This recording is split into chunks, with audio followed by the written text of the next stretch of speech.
Welcome to SDHC's Health and Wellbeing podcast. Before we begin, we want to emphasise that the information shared in this podcast is for educational and informational purposes only. While we strive to provide accurate and up-to-date content, it is not a substitute for professional medical advice, diagnosis or treatment. Always seek the guidance of your doctor or other qualified healthcare provider with any questions you may have regarding a medical condition. Never disregard professional medical advice or delay in seeking it because of something you have heard on this podcast. Remember, your health and well-being are invaluable, so prioritise consulting with a medical professional for your personalised care.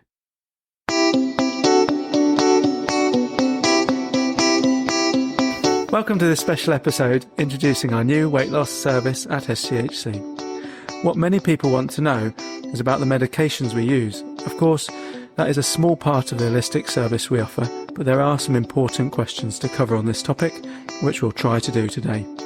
I'm Dr. Nick Harvey, and I'm pleased to introduce Dr. Miriam Malak, our Medical Director and Lifestyle Medicine Specialist. Welcome. Thanks, Nick. So on this short episode, we'll cut to the chase. So Miriam, tell me, what are the barriers that those who want to lose weight may face? Yes. Well, there's a few main barriers, I think, that people trying to lose weight face. I think in today's really, really busy society, you've got work, maybe some kids, lots and lots of pressures. It's really difficult to find the time sometimes to get those really important lifestyle changes in. But despite that, people who do find the time might still find it really, really tough to actually lose some of that weight. And actually, we're understanding a bit more about what's going on, and that a large proportion, much larger than we used to think before, up to 70% can just be to do with that person's genetics. And you can see that in twin studies, twins who are separated at birth, and they find actually that they have very similar body shapes later on in life, even if they've had completely different environmental factors. So it's really important actually not to blame yourself if you're struggling to lose weight. And actually that's why we're here to help. Thanks, Miriam. So important. And I understand that we're going to be, when people do need a medication and a medication is justified, going to be using Mounjaro. So how does that work? Well, it's really exciting. So Mounjaro is a fairly new medication, although similar medications have been out for some time that we use in type 2 diabetes. The difference with Mounjaro is actually that it works on two crucial hormones, GLP-1 and GIP. Don't worry about what they're called, but this helps control blood sugar, regulates appetite, and slows digestion. And so the result is that not only are patients getting a better blood sugar control, but also very significant weight loss. Fantastic. So I can imagine lots of people are thinking we want to go on Mounjaro. So who would actually benefit from taking it? Well, as I said, it was originally designed as a type 2 diabetes medication. They realised actually in the trials that it was causing significant weight loss to people. So I think, the people that we talked about right at the beginning who are really struggling to lose weight with lifestyle changes alone, that might have metabolic or hormonal imbalances at play, they might find this medication really, really helpful. And it's not a medication to use on its own or to take lightly. It's really important to have those lifestyle changes, to have a holistic outlook on weight loss. But this just helps boost that individual's ability to lose weight. And so how much weight can someone lose with Mounjaro? So it's really exciting. Again, based on the clinical trials, a large number of patients actually lost a huge amount of weight. So 22.5% of their body weight was possible on the higher doses. And even on some of the lower doses, 15 to 20% of their weight they could lose. And that was a substantial number of patients. Fantastic. So how do you take it? So it is an injection. And don't worry if you're a bit squeamish. It's just a tiny, tiny needle, and patients are usually quite comfortable injecting themselves. It's something that we personally will show you how to do in clinic, so you don't need to worry about that. Most people choose to inject in their stomach. It's only once a week. You can also inject in the thigh or the upper arm, but most people really don't feel it. We're very happy to show you how to do it and even do it for you if you really struggle. Thank you. So other than weight loss, I understand there are some other benefits. What are they? Well, as a diabetic drug, it's obviously very good at controlling blood sugar levels. In one study, so 90% of the participants in that study on the higher doses reached their goal for their diabetes sugar level, which is just incredible. It's also been shown to help reduce blood pressure, improve cholesterol levels, and improving your metabolic health overall in general. So all sounds bright and rosy, but I think there are some side effects sometimes, aren't there? What should people be aware of?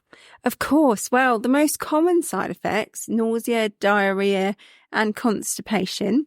The good news is that usually after you've used it for a little while, these side effects do die down. You'll mostly get them obviously at the beginning when you start the medication, and then with each dose change. So I should say everyone starts on the lowest dose, 2.5 milligrams.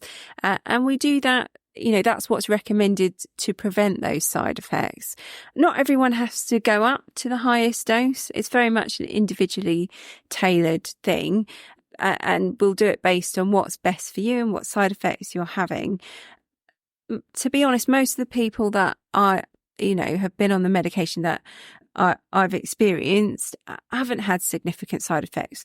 There are obviously a long list of side effects with any medication. Those are the most common, and there are some more serious side effects, but they are much rarer, and I haven't come across them yet. Thanks, Miriam. So is there anybody that shouldn't take Mounjaro?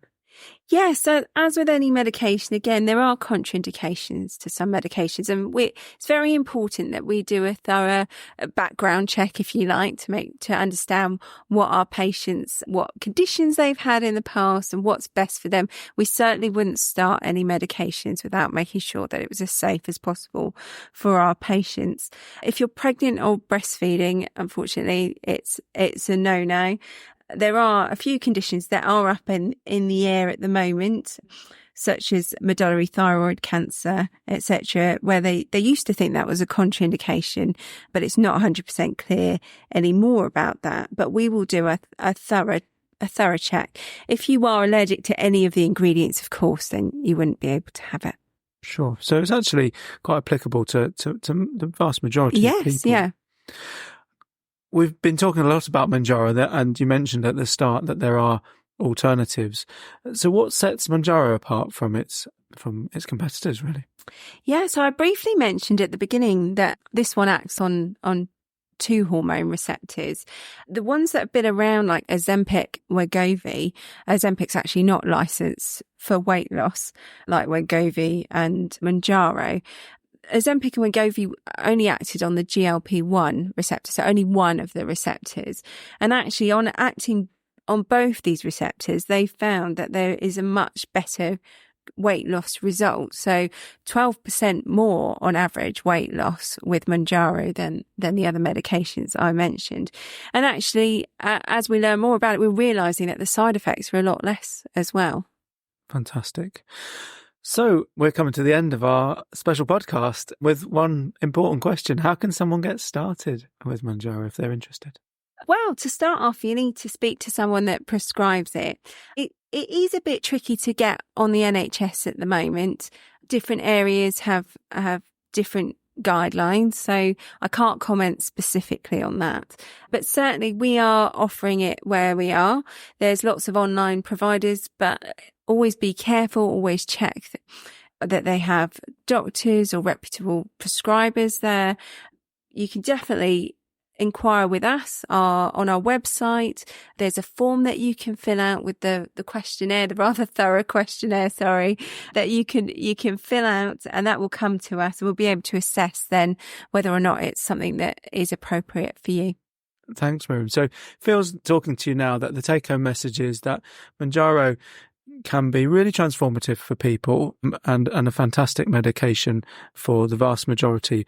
But equally, there are some really important considerations that everybody needs to take and with a thorough assessment with a medical professional can find the right path for people. Absolutely. That's exactly it. Thank you, Nick. Thanks very much.